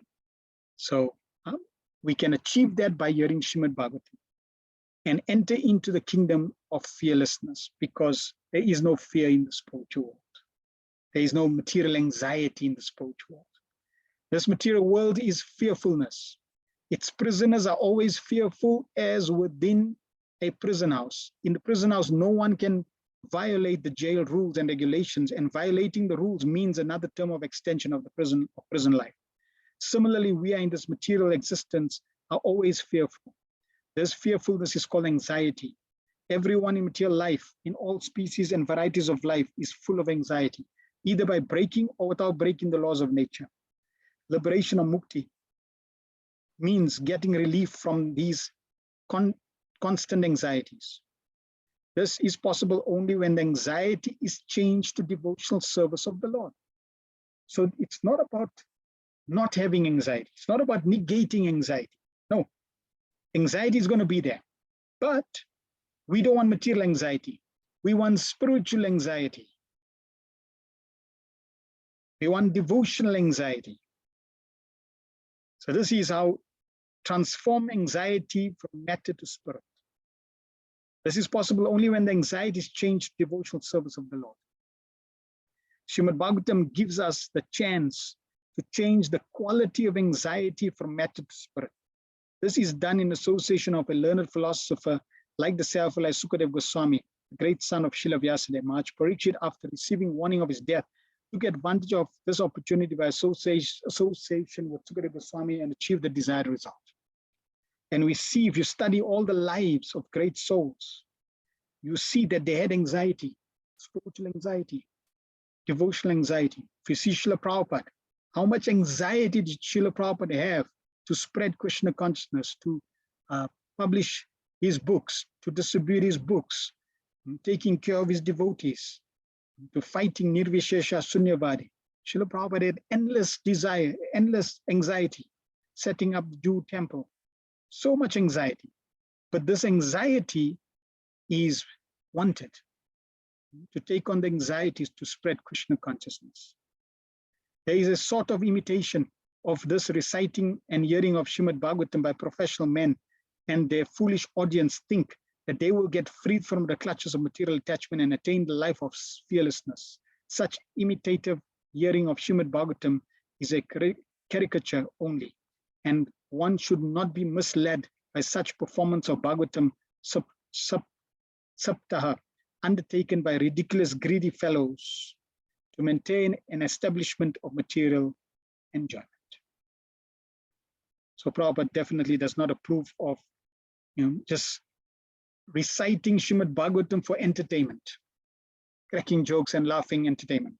No, Hearing Srimad Bhagavatam is a serious matter. It's a serious business. It's a real business. And it should be our only business, so that we can hear Srimad Bhagavatam in service of the Lord. We can hear Srimad Bhagavatam, please Krishna and Srila Prabhupada. We can hear Srimad Bhagavatam to purify our lives and attract the Supreme Personality of Godhead. 29. Iti rajna upadishya vipra jatakako vida labha vachitaya sarve prati jagmu swakan grihan. Thus, those who were expert in astrological knowledge and in performance of the birth ceremony instructed King Yudhishthira about the future history of the child. Then, being sumptuously remunerated, they all returned to their respective homes. Prabhupada also gives very, very important instruction for the rulers in this purport. The Vedas are the storehouse of knowledge, both material and spiritual, but such knowledge aims at perfection of self-realization. In other words, the Vedas are the guides for the civilized men in every respect, since human life is the opportunity to get free from all material miseries. It is properly guided by the knowledge of the Vedas in the matter of both material needs and spiritual salvation. Specific intelligent class of men who are devoted particularly to the knowledge of the Vedas are called Vipras, or graduates of the Vedic knowledge. There are different branches of knowledge in the Vedas, of which astrology and pathology are two important branches necessary for common men. So intelligent men, generally known as the Brahmanas, took up all the different branches of Vedic knowledge to guide society. Even the Department of Military Education, Dhanurveda, was also taken up by such intelligent men, and the Vipras were also teachers of this section of knowledge, as were Dronacharya, Kripacharya, etc. The word Vipra mentioned herein is significant. There is little difference between the Vipras and the Brahmanas. The Vipras are those who are expert in karma kanda, or fruitive activities, guiding the society towards fulfilling material necessities of life. Whereas the Brahmanas are expert in spiritual knowledge of transcendence. This department of knowledge is called Jnana Kanda. And above this, there is the Upasana Kanda. The culmination of the Upasana Kanda is the devotional service of Lord Vishnu. And when the Brahmanas achieve perfection, they are called Vaishnavas. Vishnu worship is the highest of the modes of worship. Elevated Brahmanas are Vaishnavas engaged in the transcendental loving service of the Lord. And thus Srimad Bhagavatam, which is the science of devotional service, is very dear to the Vaishnavas. And as explained in the beginning of Srimad Bhagavatam, it is the mature fruit of Vedic knowledge and its superior subject matter above the three khandas, namely karma, jnana, and upasana. Amongst the karma kanda expert, the Jataka expert Vipras were good astrologers who could tell the future of history of a child simply by the astral calculations of the time lagna. Such expert Jataka Vipras were present during the birth of Maharaj Parikshit and his grandfather Maharaj Yudhishthira, awarded the Vipras sufficiently with gold, land, villages, grains, and other valuable necessities of life, which also included cows. There is a need for such Vipras in the social structure, and it is the duty of the state to maintain them comfortably as designed in the Vedic procedure. Such expert Vipras, being fully sufficiently paid by the state, could give free service to the people in general, and thus this department of Vedic knowledge could be available for all. So the Vedic system was very practical to help everyone progress nicely. And here we see the Vipras did not charge for their services. Why? Because they were comfortably situated due to sufficient charity, sufficient remuneration given to them.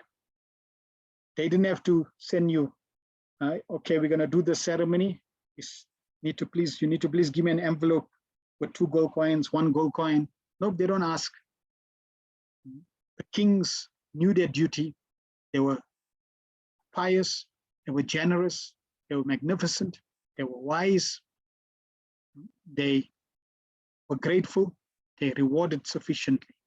So in this way, the Vipras were well situated to guide the citizens. The Brahmanas would then elevate them further into higher subject matters. from Jnana Kand, from Karma Kand, fruit of which the Vipras would help them with, come to Jnana Kand, knowledge about the soul, and then ultimately coming to Upasana Kand, which is 4% of the Vedas, to worship Vishnu, and then to ultimately transcend to the highest level of pure devotional service to the Supreme Personality of Godhead. So by the mercy of Srila Prabhupada, billions of lifetimes have been shortened by skipping all the different stages, and is giving us the highest level of pure devotional practice, following the footsteps of the gopis,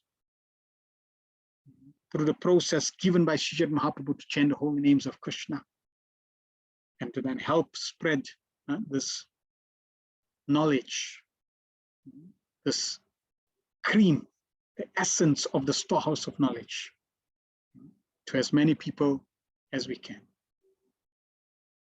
And that brings us to the end of these sets of verses that glorify Maj Parikshit, most exemplary personality with exceptional qualities,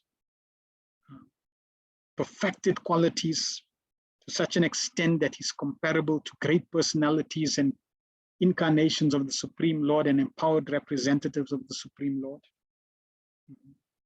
So no doubt Ma Yudhishthir and the family were so satisfied, so happy to hear that this child that Krishna bestowed them would be such a glorious personality, worthy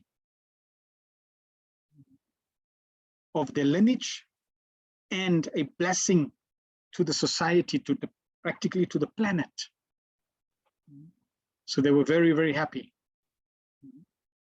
And next week we will continue with verses 30 and 36, concluding this chapter of the birth of Maj Parikshit.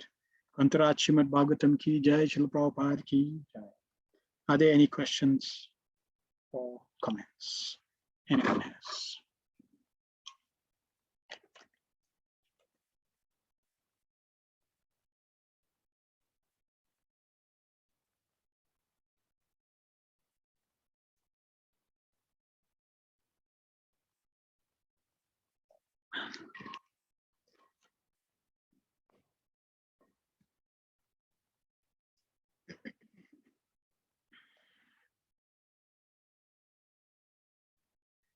Any realizations?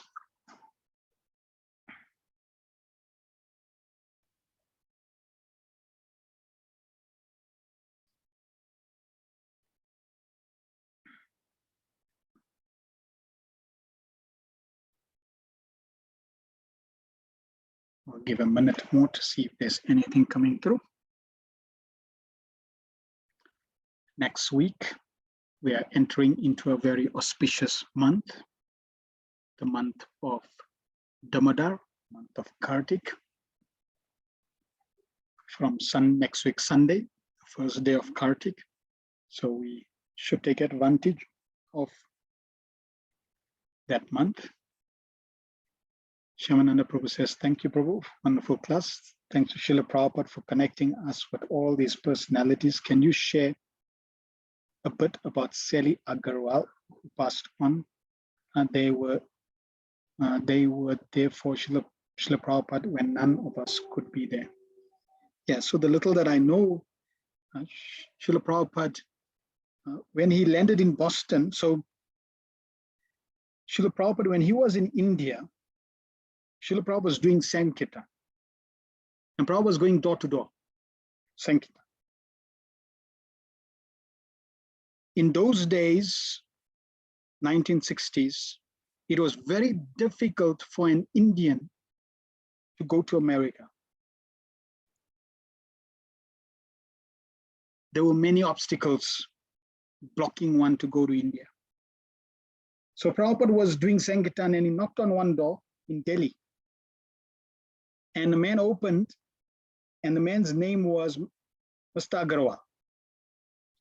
So he very politely invited Srila Prabhupada, and he started pouring out his heart to Srila Prabhupada, complaining about his son. So he said, Swamiji, please help my son. My son went to America and he got married to a white lady. Can you please help him? So the man was complaining to Srila Prabhupada about his son who went to America, got married to a white lady, and he wanted Prabhupada to do something about the marriage. So Prabhupada smiled. And Prabhupada was so happy. Prabhupada said, your son is in America? Can you give me a letter inviting me? So Prabhupada did not worry about who he got married to. The fact was, there he was in America, and he could give a letter of recommendation and invite Srila Prabhupada. And you had to have a letter of recommendation, right? Otherwise you couldn't go. So that's how Srila Prabhupada received the letter, an invitation to go to the Agarwal's family in America. So when Prabhupada landed in Boston, Prabhupada didn't know where to go. And he called, he had the number because he had the letter. So then he called the Agarwal family, Celia Agarwal. They then sent they sent a bus or something, transport, and they brought Srila Prabhupada to their place. So that was the first place in America, Butler, Pennsylvania, where Prabhupada stayed for 3 months. So Prabhupada stayed with them for 3 months. And initially, Sally, because Prabhupada, naturally, his culture was different, etc., but she began to like Srila Prabhupada. Prabhupada was very, very accommodating. He started cooking for them, even though Prabhupada had to keep his meat, keep his vegetables in a meat fridge. There was things that we wouldn't keep in the fridge. But Prabhupada was very accommodating. He cooked for them, and they became very, very close. We see in the video, she said when Swamiji would smile, it was oceanic. So they became very close to Prabhupada. Consider staying with a pure devotee, a Mahabhagat, not just a pure devotee, like a pure devotee of the highest caliber, staying with him for 3 months, serving him, reciprocating. Srila Prabhupada was most thankful, most grateful to that. And for that, no doubt, without fail, we can say Prabhupada took her back to Godhead, no doubt. It's because it's not an ordinary person you're serving. You invited, you made arrangements. Naturally, Lord Chaitanya Mahaprabhu is making all the arrangements, but he used them to make arrangements for Srila Prabhupada to come to America, stay for 3 months when Prabhupada had no place, no one, Prabhupada had no friends. So they accommodated Prabhupada for 3 months. Now, even though they accommodated Prabhupada for 3 months, Prabhupada did not settle down to say, this is very comfortable. I can stay here. No. Prabhupada's attention, Prabhupada's focus was New York. Prabhupada wanted to build a temple in New York. Prabhupada said that when his Guru Maharaj gave him the instruction to go to the West, he was thinking, where should I go? Because my god brothers went to London. So I don't want to go to the same place. If you're going to fail in a new place. So Prabhupada decided, okay, we'll go to New York, which was the capital of America, and America was like the world's leading country in the world. Everybody followed America. So therefore, New York would be most ideal. So that is why Prabhupada, after 3 months of staying with them, Prabhupada took leave. And Celia Agarwal, she says, that was a very painful moment for them to be separated from the family. No doubt, Prabhupada's heart was a heart of gold. So much love oozing from him. That those that were sincere would become attached to Srila Prabhupada. So they became very attached to Srila Prabhupada. And Prabhupada blessed them, no doubt. So yes, those are few words in terms of Celia Agarwal, no doubt, very, very auspicious, very blessed. Anyone, just consider, it explained wherever Srila Prabhupada had placed his feet, wherever Srila Prabhupada had placed his feet, that place becomes a place of pilgrimage. Becomes a place of pilgrimage, Tirtha Kurvanti. Now, if Prabhupada spent 3 months in Celia Agarwal's home, that place, no doubt, is a Tirtha. And if you die in a place of Tirtha, like Vrindavan, Mayapur, where do you go? And because they were connected with Srila Prabhupada, that also is rare, unique, and special. I usually make this point that very often we may compare, ISKCON, the movement, to be like an ordinary institution, like every other institution. But being connected to Srila Prabhupada and his movement and mission is no ordinary activity, no ordinary relationship. It's not a relationship that accrues out of piety. Normally, you would connect to a society due to previous piety, not with Krishna consciousness, not with Srila Prabhupada. This is mercy. And this movement that Srila Prabhupada is connected to is hot-wired directly to the most intimate associates of Krishna. And because it is directly hot-wired to the most intimate associates of Krishna, it is unique, it is special, and to be connected in whatever way, that is rare. That is rare. That is our good and great fortune. So they had the good and great fortune of serving the pure devotee, pleasing the pure devotee, and that is the perfection of life. Please the pure devotee means perfection. Right. Rasaraj, the more we surrender to Krishna, the more he empowers in devotional service. Yes. That is why Prabhupada said, Krishna can give you the whole world in 18 days. What you going to do with it? He can give us the whole world in 18 days. So it's nothing for Krishna. But we need to be empowered and we need to qualify ourselves to be able to receive that. Otherwise, we'll make a mess. So Krishna will be very careful not to give it to us. He knows if we're not ready, we'll make a mess. Bafana Prabhu, I'm loving the insight of 2 types of anxieties. I'm learning to change my material anxiety to spiritual anxiety. I got inspired to take shelter in the teachings of Queen Kunti.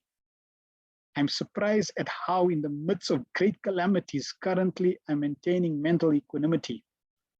Material anxieties has inspired intense association with chanting and listening daily on Harinam Sankirtan festival broadcasted by the Mercy of the Devotees on YouTube. I'm not feeling challenged, though it is there. And rather I see Krishna's intervention. So on some point, it felt like I'm under the shelter of Govardhan Hill. All torrents of rain, if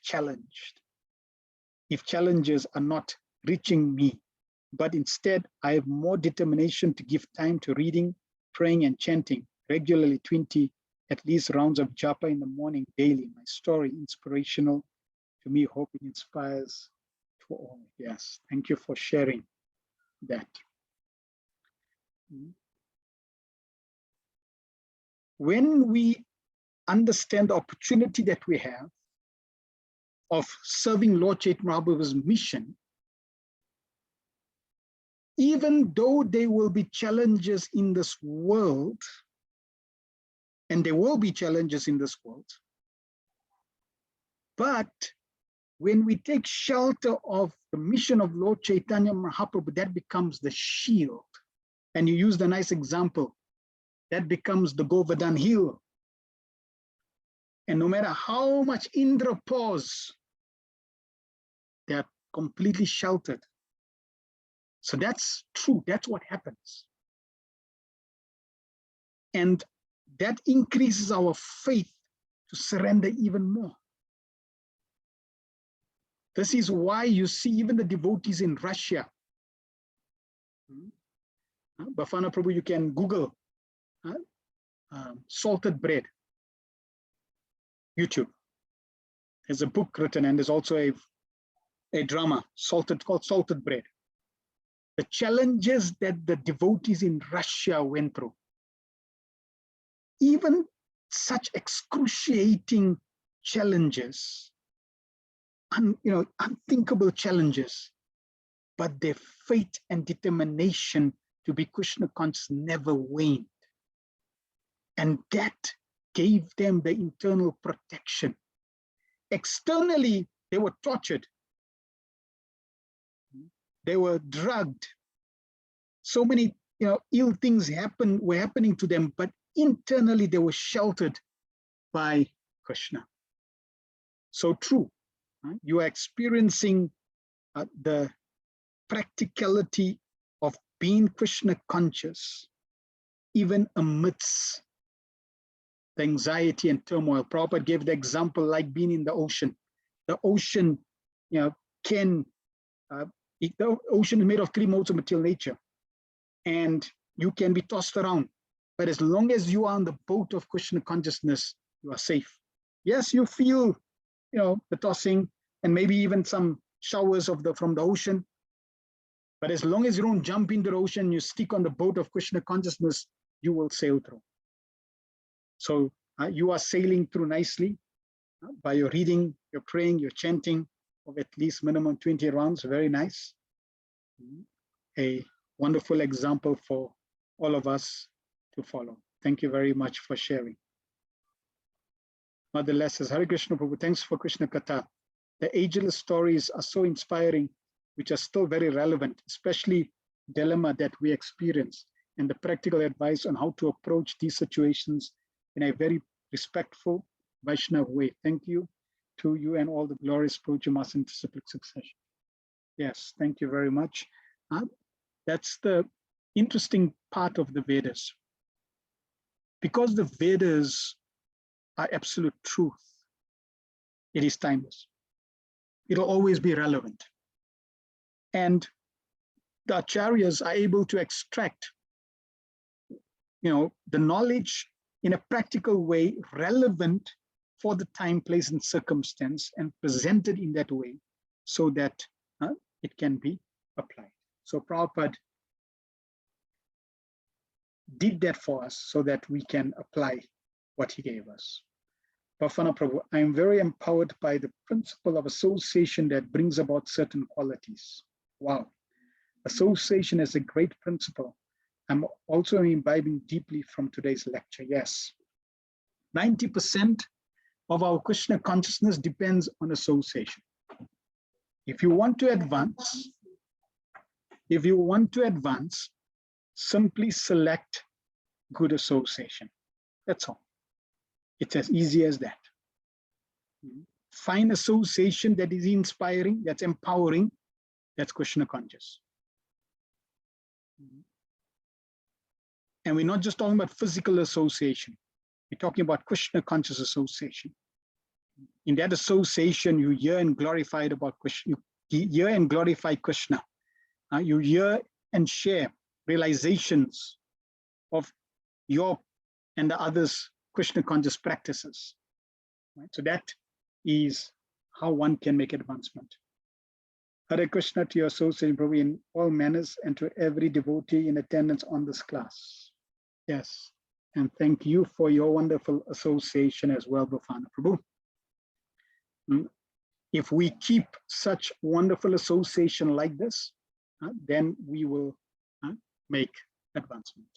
Thank you very much for everyone's attendance. We will continue next week and complete this chapter. Kantarat Srimad Bhagavatam ki jai, Srila Prabhupada ki jai, Nitai, Go Pramanande, Hari Hari Bol.